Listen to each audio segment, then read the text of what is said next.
자, 오늘 우리가 배울 내용을 함께 살펴보도록 하겠습니다. 오늘 우리가 배우는 내용은 14번째 시간입니다. 침례의 세 가지 의미라고 되어 있습니다. 침례의 세 가지 의미. 자, 지난 시간 배운 내용을 잠깐 복습을 하죠. 예수 그리스도의 재림에 대해서 지난 시간에 배웠습니다. 참 우리가 앞으로 살아가는 시대에 언제 기대합니다. 예수님의 재림이 우리의 눈앞에 펼쳐지기를. 만일 우리가 살아서 그 일을 경험하지를 못한다면 부활을 통해서 경험하게 되겠죠. 예수님께서 영광스럽게 이 땅에 오시는 그 사건은, 재림의 사건은 예수님께서 이미 이 땅에 계실 때 약속하신 사건이라고 했습니다. 내가 다시 와서 너희를 내게로 영접하여 나 있는 곳에 너희도 있게 하리라. 우리를 데려가신다고 약속하신 것입니다. 그래서 재림에 대한 약속은 성경에 분명히 되어 있는데 어떻게 오시는가?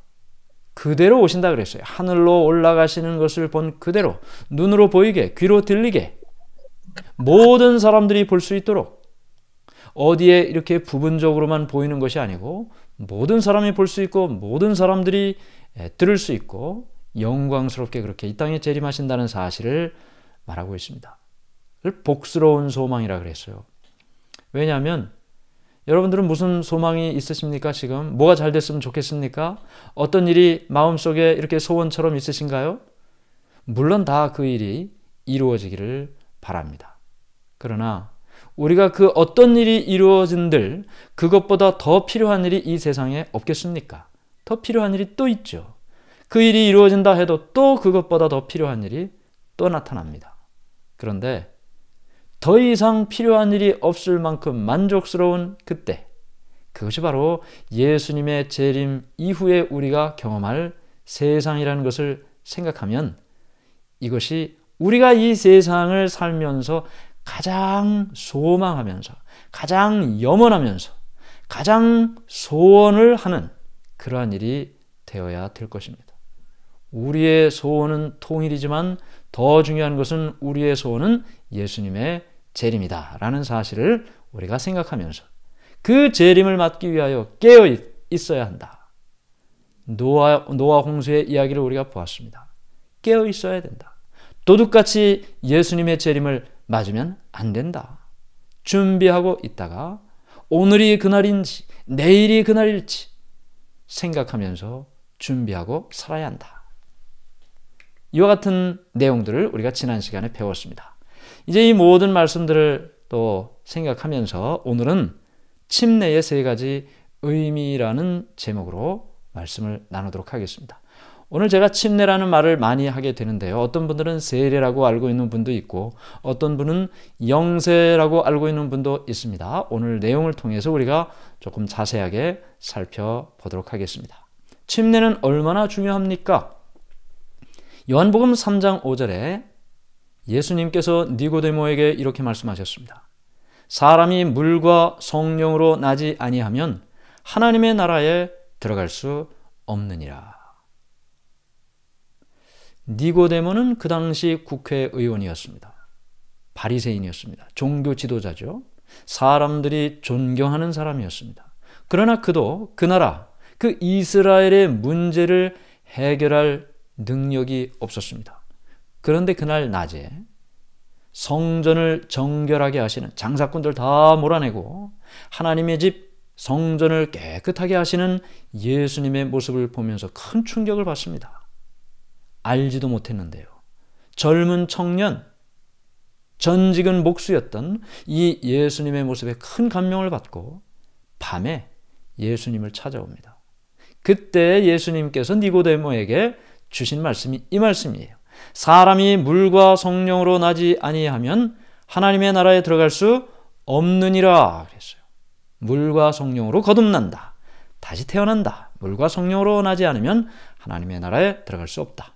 갈라디아 3장 27절은 그것을 이렇게 말합니다. 누구든지 그리스도와 합하기 위하여 침례를 받은 자는 그리스도로 옷 입었느니라. 물과 성령으로 거듭난다는 이 말씀은 성경의 다른 말씀에 침례라고 기록되어 있는 것입니다.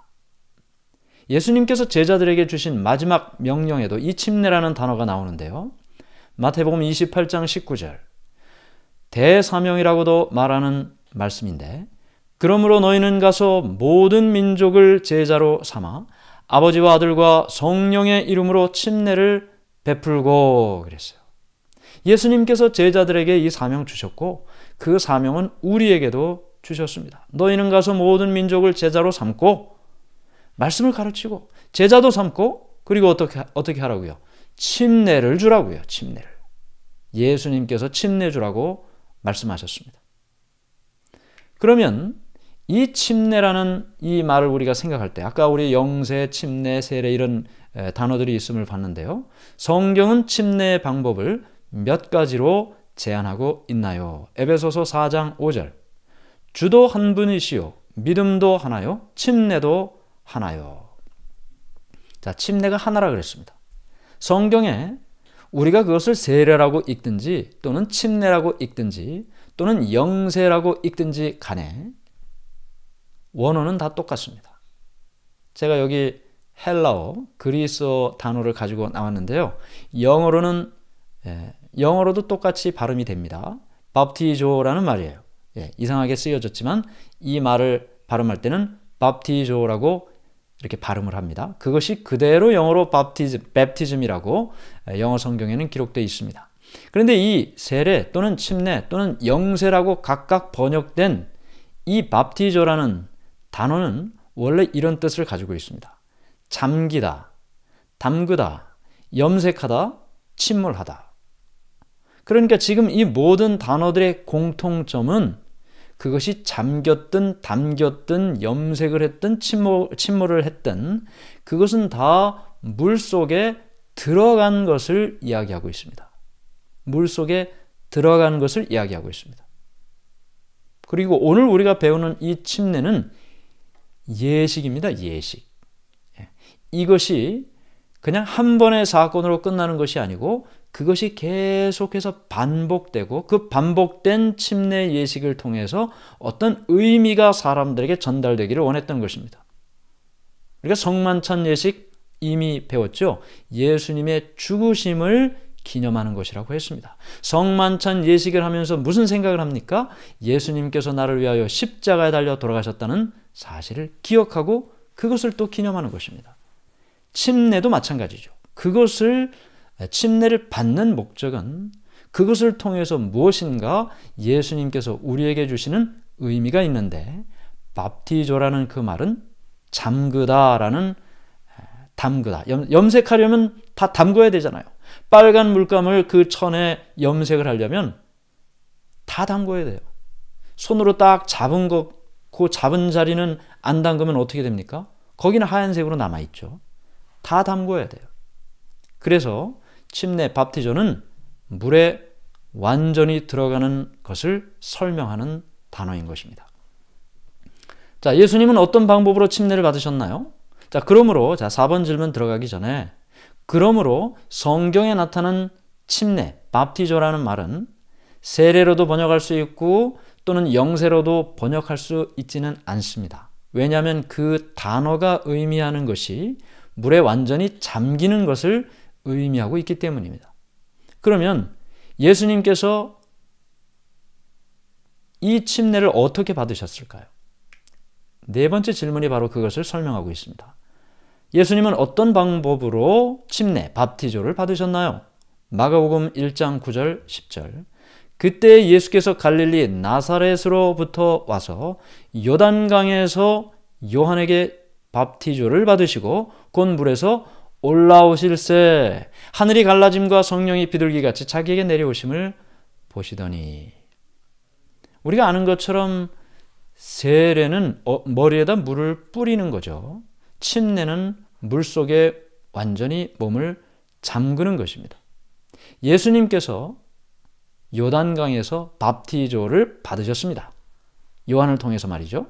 그런데 여기에서 표현하는 이 말씀을 보면 예수님께서 요단강에서 밥티조를 받으셨다. 그리고 밥티조를 받고 물에서 올라오셨고 하늘에서 성령이 비둘기같이 내리는 일이 있었다. 여기 성경의 요한복음 3장 23절에 요한도 살렘 가까운 에논에서 세례, 침례를 베푸니 거기 물이 많음이라. 그러므로 사람들이 와서 세례, 침례를 받더라. 그러므로 성경의 세례라고 번역된 이 밥티조라는 말은 사실은 물속에 완전히 잠근다는 그 일을 설명하고 있는 것입니다. 물이 많았기 때문에 요단강에서 그 일을 한 것이죠. 만약에 세례를 주기 위해서라면 굳이 물이 많은 요단강에서 그 일을 할 필요는 없기 때문입니다. 그 다음에 침례에 대한 또 다른 이야기가 있습니다. 사도행전 8장 38절 39절 이에 명하여 수레를 멈추고 빌립과 내시가 둘 다 물에 내려가 빌립이 침례를 베풀고 둘이 물에서 올라올세 주의 영이 빌립을 이끌어 간지라 내시는 기쁘게 길을 가므로 그를 다시 보지 못하니라. 네, 여기 사도행전에 한 이야기가 등장합니다. 이것은 사도행전에 나타난 이 이야기는 우리가 잘 아는 이야기처럼 제자들이 예수님의 그 제자들이 각지에 흩어져 복음을 전하고 또 예수님을 따르던 여러 사도들이 각지에 흩어져 복음을 전하는 그 장면 중에 이 빌립이 하나님의 말씀을 이디오피아 관리에게 전하는 장면을 기록하고 있습니다. 성경에 기록된 이 내시는 에티오피아 사람입니다. 여왕 간다게의 재정관리라고 되어 있는데요. 간다게라는 것은 애굽으로 하면 이집트로 하면 이집트의 황제, 왕을 뭐라 그랬어요? 바로라고 불렀죠. 로마의 황제는 시저라고 불렀죠. 에티오피아의 왕을 간다게라는 호칭으로 불렀습니다. 그러니까 왕의 재정을 맡은 관리입니다. 굉장히 높은 관리죠. 이 사람이 사실은 유대인이 아닌데 예루살렘까지 왔다가 갑니다. 근데 그 에티오피아에서 예루살렘까지 가려면 2달이 걸립니다. 2달. 그러면 왜 유대인도 아닌 이 에티오피아 사람이 예루살렘까지 다녀갔을까요? 그 당시 이스라엘 땅 바깥에도 많은 유대인들이 살고 있었습니다. 바울도 역시 이스라엘 땅 너머에 살았죠. 다소라는 곳에서 태어났으니까요. 그 사람들 가운데는 유대인도 있었고 유대인은 아니지만 유대인들을 통해서 하나님을 믿는 사람들이 있었습니다. 하나님을 믿는 사람들이 있었어요. 그런데 그 사람들 가운데 대표적인 사람이 또 누구냐면 고넬료입니다. 고넬료는 유대인 아니지만 하나님을 믿었습니다. 이 에티오피아 내시도 그런 사람이었습니다. 그가 하나님을 믿었고 성경을 읽었고 그래서 이 예루살렘을 다녀가기를 원했고 2달이라는 긴 거리였지만 그는 특별한 시간을 내서 이곳을 다녀가게 됐는데 그가 그 긴 여정 속에서도 하나님의 말씀 성경을 읽고 있는데 이사야 53장을 읽었어요. 무슨 말인지 이해를 못하고 있을 때 빌립이 나타납니다. 성령께서 이 빌립을 이곳으로 인도해 주셨어요. 빌립이 이 에티오피아 관리에게 네가 지금 읽는 것 이해하느냐? 모르겠습니다. 무슨 뜻인지 이해가 되질 않습니다. 그랬더니 이 빌립이 그것을 다 해석을 해줍니다. 그가 찔림은 우리의 허물을 인하며 그의 상함은 우리의 죄악을 인함이라. 예수님께서 우리를 위하여 십자가에 달려 돌아가셨고 그로 인해 우리는 양털같이 깨끗하게 씻음을 받았다. 그 사실을 깨달은 이 에티오피아 관리가 침례받기를 원했고 그리고 그 강가에 내려가서 침례를 베풀고 그리고 물에서 올라왔을 때 이제 이 빌립은 다시 성령께서 인도하셔서 다른 곳으로 갔고 에티오피아 관리도 그의 길을 가게 됐다라는 것입니다. 다시 말하면 이 침례를 베풀기 위하여 물속으로 내려갔고 물속에서 올라왔다는 사실을 이 성경은 우리에게 말하고 있는 것입니다. 물은 무엇을 상징하나요? 이제는 왜 주저하느냐? 일어나 주의 이름을 불러 침례를 받고 너의 죄를 씻으라 하더라. 사도행전 22장 16절. 그러므로 이 물은 침례를 베풀 때의 이 물은 죄 용서, 죄의 씻음을 상징적으로 보여주는 것입니다. 죄의 씻음을 상징적으로 보여주는 것입니다. 자, 침례식의 세 가지 상징적 의미는 무엇인가요? 로마서 6장 4절에 있는 말씀을 제가 읽어봅니다. 그러므로 우리가 그의 죽으심과 합하여 침례를 받음으로 그와 함께 장사되었나니 이는 아버지의 영광으로 말미암아 그리스도를 죽은 자 가운데서 살리심과 같이 우리로 또한 새 생명 가운데서 행하게 하려 함이라. 자, 예수님 돌아가셨습니다. 무덤 속에 장사 지낸 바 되었습니다. 부활하셨습니다. 이 세 가지 사건이 침례 예식을 통해 경험되는 것입니다. 그래서 여기 침례를 받을 때 물속에 들어가잖아요. 물속에 들어가면서 지금까지 살아왔던 나는 죽는 거예요. 옛 생활, 지금까지 살아온 나는 영적으로 죽는 거예요. 물속에 0.001초 잠시 머물죠. 물속에 잠겼다가 나오는 거니까 그렇다고 뭐 오래 머물러 있지는 않습니다. 바로 나오죠. 그 잠시 그 물속에 머무는 그 시간이 장사 지내는 시간입니다. 그리고 마지막으로 물속에서 올라오는, 물속에서 일어나는 그것은 예수님의 능력으로 예수님 안에서 새로운 삶으로 다시 태어나는 부활을 의미합니다. 그러므로 내가 예수 그리스도를 믿습니다. 예수님께서 돌아가신 것을 믿습니다. 그 말은 침례 예식을 통하여 경험되어지는 것입니다. 그래서 예수님께서 우리에게 침례를 베풀라 또는 침례를 받으라 그렇게 말씀하셨고 예수님 자신도 침례를 받으셨어요. 사실 예수님께서는 침례 받으실 이유가 없습니다. 왜요? 예수님께서는 죄를 짓지 않으신 분이시죠. 장사 지낸 바 될 필요도 없으시죠. 부활의 의미도 없습니다. 사실은 예수님의 침례는 실제로 예수님께서 이 모든 일을 경험하셨으니까요. 그런데 왜 예수님께서 직접 침례를 받으셨습니까? 이 땅의 모든 사람들이 침례를 받아야 하기 때문에 예수님께서는 그 모본을 우리에게 보여주신 것입니다. 갈라디아 2장 20절 내가 그리스도와 함께 십자가에 못 박혔나니 그런즉 이제는 내가 사는 것이 아니요 오직 내 안에 그리스도께서 사시는 것이라. 이제 내가 육체 가운데 사는 것은 나를 사랑하사 나를 위하여 자기 자신을 버리신 하나님의 아들을 믿는 믿음 안에서 사는 것이라. 예수님께서 나를 위하여 십자가에 달려 돌아가신 것 믿으십니까? 예수님께서 나를 위하여 구원을 이루시고 내게 구원을 선물로 주셨다는 사실을 믿으십니까? 그러면 지금 이 갈라디아 2장 20절의 이 말씀처럼 내가 그리스도와 함께 못 박혀야 되는 것이죠. 그리고 그리스도와 함께 무덤 속에 장사 지낸 바 돼야 되는 것이죠. 내가 그리스도와 함께 부활에 동참해야 되는 것이죠. 그걸 어떻게 경험합니까? 침례를 통해 경험한다는 것입니다.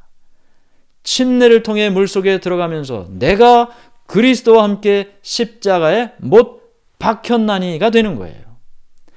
믿음 안에서 사는 것이라 물에서 나오면서 내가 살아나는 거예요. 어제의 내가 아니에요. 새로운 내가 되는 것입니다. 그래서 예수님께서는 침례를 베풀라고 말씀하셨고 본인이 스스로 침례를 받으심으로 우리가 침례 받아야 함을 말씀해 주신 것입니다. 누구의 이름으로 침례를 받게 되나요? 갈라디아 3장 27절 누구든지 그리스도와 합하기 위하여 침례를 받은 자는 그리스도로 옷 입었느니라. 우리가 침례를 받는다는 것은 아까 말씀드린 것처럼 내가 이제 완전히 죽은 것입니다. 나는 죽었어요. 나는 죽었어요. 예전의 내가 아니에요. 아직도 나는 있죠. 근데 어떻게 사는 거예요? 나를 통해서 예수님이 사시는 거예요. 예전에는 내가 막 하고 싶은 말이 나오려고 했는데 이제는 예수님이 하고 싶은 말을 하게 되는 거예요. 예전에는 내가 하고 싶은 거를 했는데 이제는 예수님이 하시기를 원하는 일을 하고 싶은 거예요. 그것을 성경은 내 안에 사시는 그리스도다 또는 그리스도로 옷 입었다라는 것입니다. 여러분, 저는 지금 이 양복을 입고 있는데 맨날 똑같은 양복을 입고 나와서 좀 죄송하긴 합니다. 다른 양복이 없는 건 아닌데 제가 이 양복을 제일 좋아하거든요. 네. 여러분은 어떤 옷을 입고 계신가요? 사람이 어떤 옷을 입고 있느냐에 따라서 그 사람의 모습이 보입니다. 우리가 그리스도의 옷을 입었다면 사람들이 우리를 볼 때 그리스도를 보게 되겠죠. 침례를 받는다는 것은 우리가 그리스도를 옷 입는다. 나를 통해서 그리스도께서 사시는 것이다. 라는 것을 말하고 있는 것입니다. 근데 사실 주님께서 나를 통해서 살아주시지 않으면 나는 예수님이 하시기를 원하는 그런 말을 하고 싶어 하질 않아요. 내가 하고 싶은 말을 하고 싶죠. 그리스도를 옷 입고 그리스도께서 나를 통해서 사시는 일이 필요한 것입니다. 9번째, 침례를 받는 방식이 정말로 중요한가요? 여러분은 어떻게 생각하십니까? 꼭 세례도 있고 영세도 있고 침례, 지금 우리가 배우는 침례가 있는데 꼭 침례를 받아야 하나요? 정말로 그 방식대로 하는 것이 중요한가요? 마가복음 16장 16절, 믿고 침례를 받은 사람은 구원을 얻을 것이요 믿지 않은 사람은 정죄를 받으리라. 말씀드린 것처럼 침례는 그냥 단순히 어떤 행위를 의미하는 것은 아닙니다. 그 행위 속에는 분명한 의미가 있고 그 행위를 한다는 것은 그 의미를 받아들이고 동의한다는 사실을 의미하는 것입니다. 그렇기 때문에 세례가 아니고 영세가 아니고 침례일 수밖에 없는 것입니다. 단어의 의미뿐만 아니라 성경이 의미하는 그 설명이 이 의식 속에 함축되어 있고 이 의식을 통해서 그 설명을 받아들이는 과정이 되기 때문입니다. 물의 침례는 무엇을 동반하나요? 요한복음 3장 5절, 예수께서 대답하시되 진실로 진실로 내게 이르노니 사람이 물과 성령으로 나지 아니하면 하나님 나라에 들어갈 수 없느니라. 아까 우리가 읽은 말씀입니다. 물과 성령이라고 했습니다. 물의 침례는 무엇을 동반하는가? 성령의 침례를 동반한다는 말이죠. 여기서 우리가 잠깐 성령을 생각해 보도록 하겠습니다. 성령. 삼위일체라고 우리가 이야기하지 않습니까? 아버지와 아들과 성령이 삼위일체다. 성령은 성경에 여러 말씀으로 기록이 되어 있습니다. 성령은 인격체입니다. 하나님의 기운이 아니고 인격체예요. 슬픔, 기쁨 다 느낄 수 있는 감정을 가지고 있고 의지도 가지고 있어요. 우리의 옆에서 우리가 죄를 지면 슬퍼하는 감정을 가지고 있어요. 우리가 하나님의 말씀을 깨닫기를 원하는 의지도 가지고 있는 분입니다. 말할 수 없는 탄식으로 우리를 위하여 기도하시는 분이기도 합니다. 그런데 물의 침례를 통해서 성령의 침례를 경험하라 그랬어요? 또는 동시에 그 일을 경험할 수도 있어요? 예수님께서 침례를 받으실 때 하늘에서 음성이 나지 않았습니까? 이는 내 사랑하는 아들이요 내 기뻐하는 자라. 그리고 성령이 비둘기처럼 임했습니다. 물의 침례와 함께 성령의 침례를 경험하기를 원하는 것입니다. 여기 성령을 예수님께서 이렇게 말씀하셨습니다. 예수님께서 마지막으로 만찬을 하시며 그들에게 말씀하신 그 장면에서 이 말씀이 나옵니다. 요한복음 16장 7절 8절. 그러나 내가 너희에게 실상을 말하노니 내가 떠나가는 것이 너희에게 유익이라. 내가 떠나가지 아니하면 보혜사가 너희에게로 오시지 아니할 것이요 가면 내가 그를 너희에게로 보내리니 그가 와서 죄에 대하여 의에 대하여 심판에 대하여 세상을 책망하시리라. 예수님께서 자신의 죽으심에 대해서 말씀하시면서 내가 죽을지라도 내가 너희에게 선물을 주는데 보혜사가 너희에게 올 것이다. 보혜사라는 말은 헬라어로 파라클레이토스라는 단어인데 이 말은 파라라는 말은 옆에서라는 뜻이에요. 클레이토스라는 말은 돕는 자라는 뜻입니다. 옆에서 돕는 자라는 뜻을 가지고 있어요.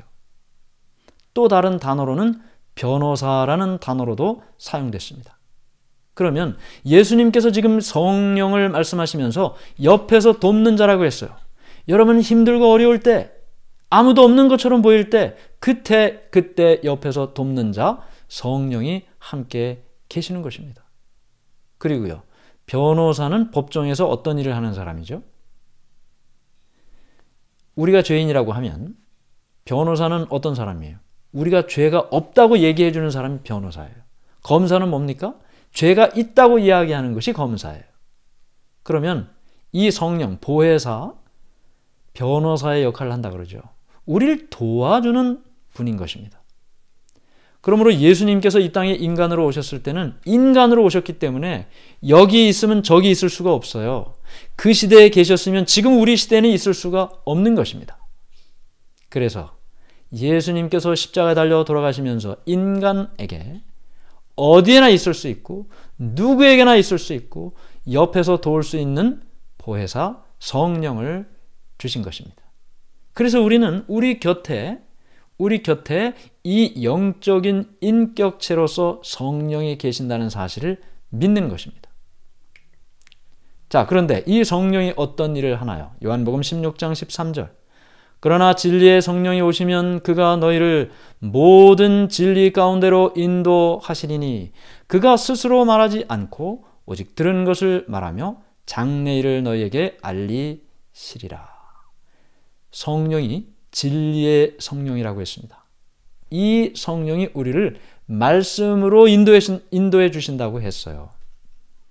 성경을 기록한 사람들도 성령의 감동을 받아 이 성경을 기록했고 우리도 역시 성령의 도우심으로 이 말씀을 깨달을 수가 있는 것입니다.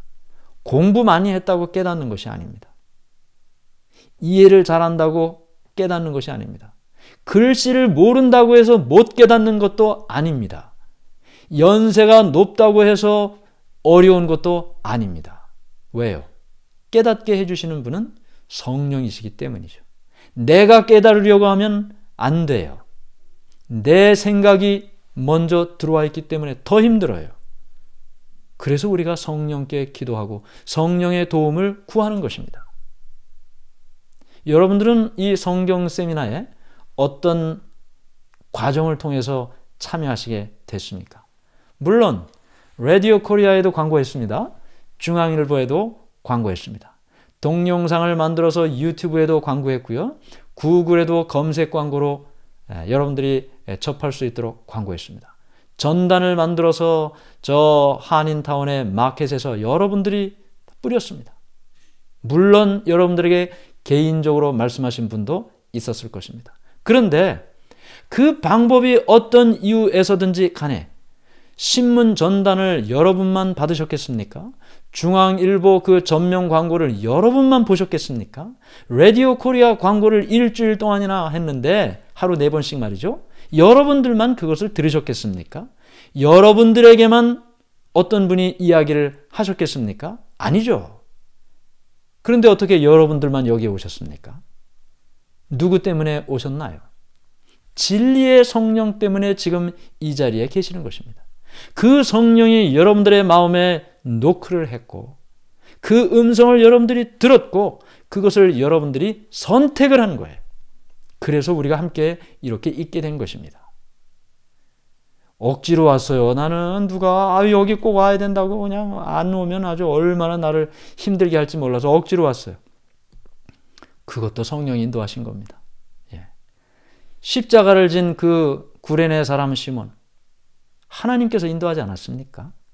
이유야 어떻든 억지로든 뭐든 동기와 목적이 뭐든 이 자리에 여러분들이 함께 계신 것은 성령께서 진리의 성령께서 진리 가운데로 인도하시는 과정이 되는 것입니다.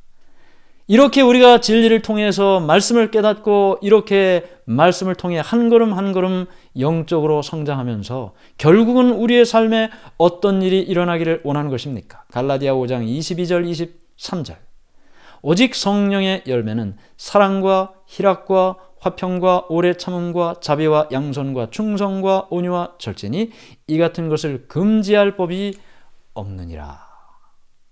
자, 여러분 혹시 그 성령의 열매 사진 예전에 보신 적 있어요? 사과나무처럼 나무가 하나 있는데 요거는 사랑, 요거는 희락, 요거는 화평, 요거는 오래 참음, 요거는 자비. 그래서 내가 성령을 탁 받으면 사랑이 하나 탁 열리고 아직 희락은 안 열렸어요. 조금 있다가 또 성령 받으면 희락이 탁 열리고 이렇게 되는 겁니까? 성경은 그렇게 이야기하지 않습니다.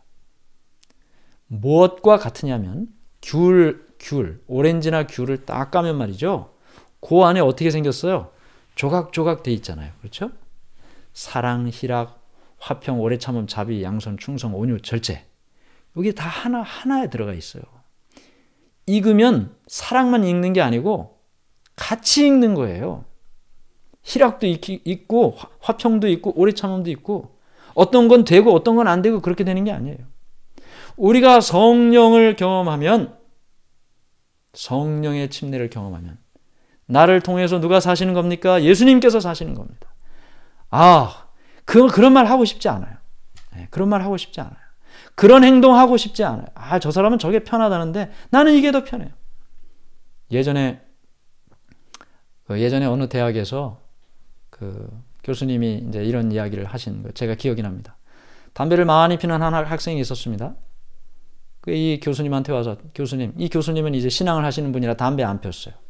교수님은 담배를 안 피우시니까 담배를 피울 자유는 없으시네요.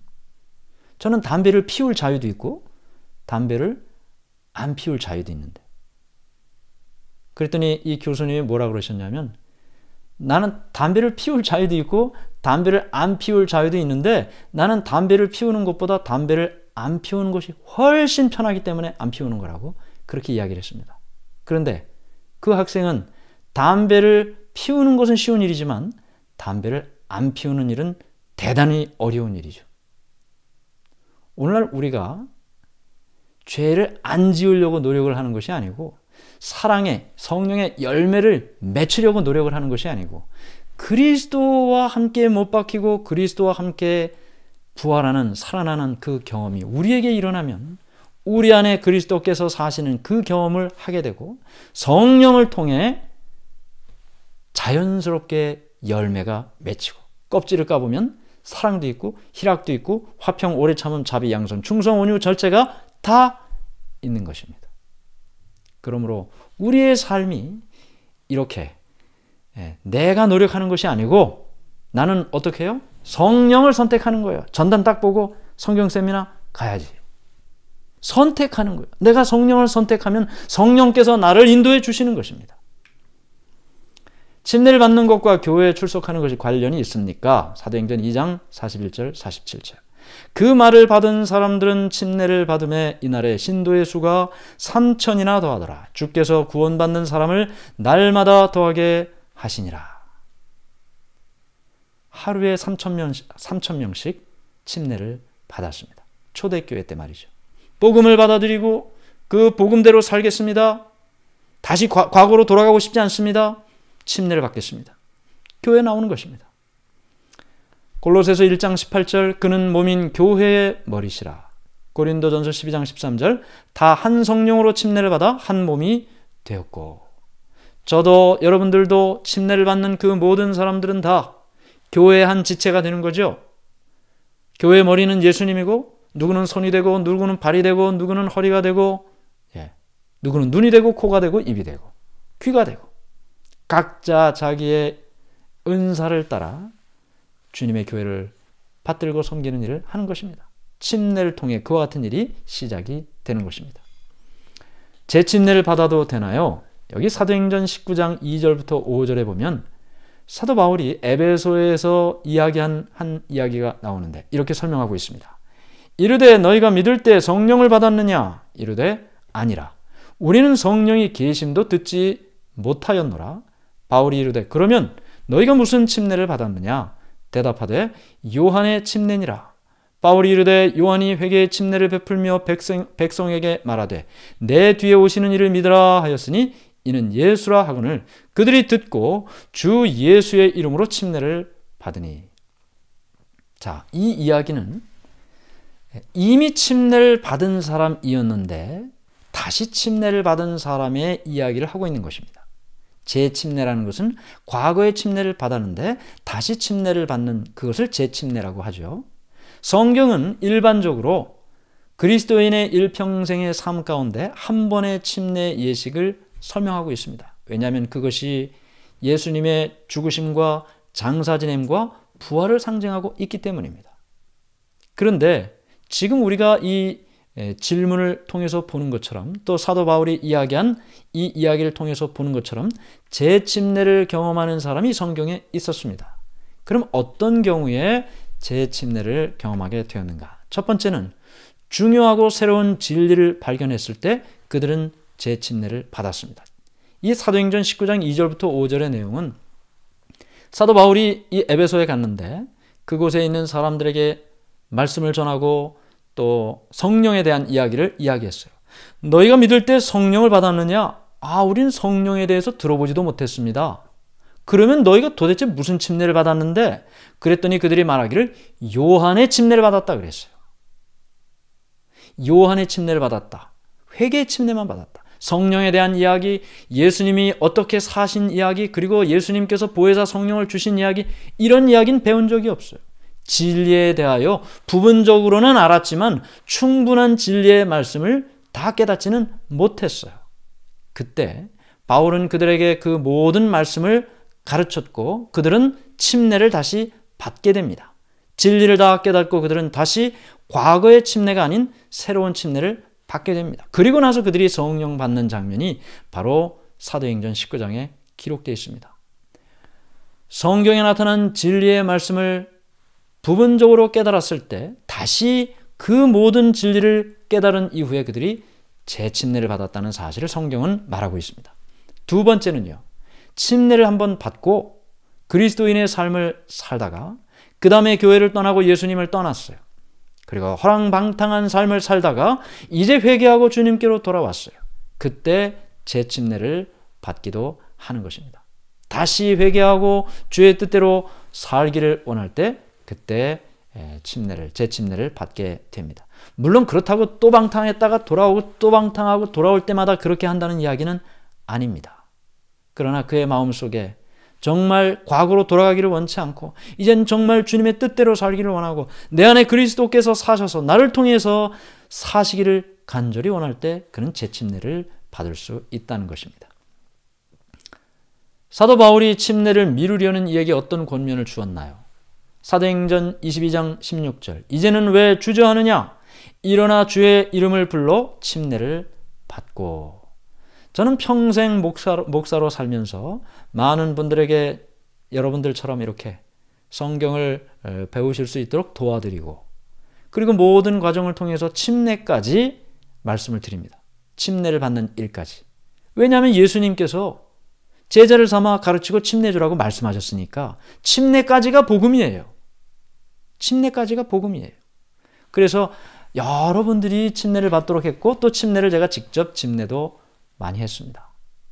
그런데 거의 대부분 침례를 받으시는 분들이 주저하고 망설이고 하는 경우를 많이 봅니다. 왜 그러냐면 침례에 대해서 내가 아직 준비가 안 됐다고 생각하기 때문이에요. 내가 침례 받을 만큼 내가 이렇게 성경 많이 알고 있나? 내가 침례 받을 만큼 그렇게 내 삶이 올바로 이렇게 살고 있나? 자신이 없는 거죠. 근데 제가 그때마다 이런 똑같은 말씀을 드립니다. 첫 번째, 침례 받을 준비가 됐다는 것 어떻게 알 수 있는가? 첫 번째는 예수님이 십자가 달려 돌아가셨다는 사실을 믿으십니까? 네, 믿습니다. 이게 역사적인 사실이죠. 부활하셨다는 사실을 믿습니까? 네, 믿습니다. 두 번째는 예수님을 개인의 구주로 영접하십니까? 네, 2000년 전에 십자가 달려 돌아가시고 부활하신 그 예수님의 그 삶이 나 때문에 일어난 일인 사실을 믿고 예수님을 내 구주로 영접하기를 원합니다. 그러면 그렇게 될 때 이미 내 죄는 다 용서받는 거잖아요. 그리고 나서 어떻게 됩니까? 과거의 잘못된 삶으로 돌아가기를 원하지 않습니다. 중요한 사실은 여기서 우리가 항상 넘어져요. 나는 다시는 과거의 잘못된 삶으로 돌아가지 않을 것입니다. 결심합니다. 결심합니다. 결심합니다. 우리가 얼마나 연약한 사람인지를 알기 때문에 내가 그렇게 할 수 있을까? 이런 생각이 드는 거죠. 그런데 지금 그것을 이야기하는 것이 아닙니다. 내가 무엇을 선택하기를 원하느냐 그걸 물어보는 거예요. 과거의 삶으로 돌아가기를 원하십니까? 아니요. 그렇게 살고 싶지는 않습니다. 그러면 예수님과 함께 새로운 삶을 살기를 원하십니까? 네. 그렇게 살기를 원합니다. 그걸 물어보는 거예요. 방향을 물어보는 것입니다. 돌아서는 방향을 물어보는 거예요. 하나님의 말씀대로 살기를 원합니다. 저는 부족합니다. 그러나 성령을 통해 그렇게 살기를 원합니다. 하나님께서 말씀하신 그 성경의 모든 말씀 내가 다 지키기를 원하지만 때로 넘어질 것이고 실수할 것이고 잘 못할 때도 있을 것입니다. 그러나 하나님께서 저를 도와주시면 다시 일어나겠습니다. 그렇게 살기를 원합니다. 그걸 원하는 것입니다. 그 다음에 성경에서의 침례는 출생입니다. 다시 태어나는 거예요. 여러분, 아기가 엄마 뱃속에서 10달 채우고는 어떻게 해야 돼요? 태어나야죠. 아직 준비가 안 됐어요. 저 아직 바깥으로 나갈 준비가 안 됐습니다. 한 달 더 있다가 나갈게요. 11달. 11달 지내봤는데 아직 11달도 있으면 안 되지만. 이렇게 되면 어떻게 되는 거예요? 일단 첫째, 산모가 위험하고, 둘째, 그 아기도 위험하죠. 태어날 때 태어나야 되는 거예요. 태어날 때 태어나지 않으면 자라남이 문제가 되는 것입니다. 뱃속에서 자라나면 됩니까? 안 됩니까? 안 되죠. 태어나야 자라날 수 있는 거예요. 출생인 것입니다. 출생. 두 번째는 결혼입니다. 누구와 남녀가 사랑합니다. 그러면 친지와 친구와 여러 사람들 앞에서 결혼식을 통해서 사람들에게 이 세상에 모든 여자가 있지만 이 사람만 내게 여자입니다. 이 세상에 모든 남자가 있지만 이 사람만 내게 남자입니다. 라는 사실을 공식적으로 이야기하죠. 침례가 바로 그런 것입니다. 세상의 신이라고 불리는 많은 일들이 있지만 저는 오로지 하나님 아버지만을 믿고 섬기고 살기를 원합니다. 그것을 사람들 앞에 마음속으로 뿐만 아니라 사람들 앞에 나타내는 것이 그것이 침례인 것입니다. 결혼의 의미가 있어요. 마지막으로 입학의 의미가 있습니다. 많은 사람들이 침례를 졸업이라고 생각하기 때문에 주저하고 망설입니다. 침례는 입학입니다. 이제 시작하는 것입니다. 1학년 입학이에요. 졸업이 아니고. 그러므로 내가 그리스도의 십자가와 부활을 이해했고 그리스도를 개인의 구주로 영접했고 과거의 잘못된 삶에서 돌아서 하나님의 말씀대로 살기를 원합니다. 그러면 침례받기에 적합한 때인 것을 생각하시기를 바랍니다. 마지막으로 14번째, 사람이 침례를 받을 때 하나님은 어떻게 느끼시나요? 마가복음 1장 11절, 하늘로부터 소리가 나기를 너는 내 사랑하는 아들이라 내가 너를 기뻐하노라 하시니라. 예수님의 침례 받으실 때 이 음성이 하늘에서 들렸습니다. 여러분이 침례를 받으실 때 하나님께서 이 음성을 똑같이 말씀하시는 것입니다. 너는 내 사랑하는 아들이다. 너는 내 사랑하는 내 딸이다. 내가 너를 기뻐한다.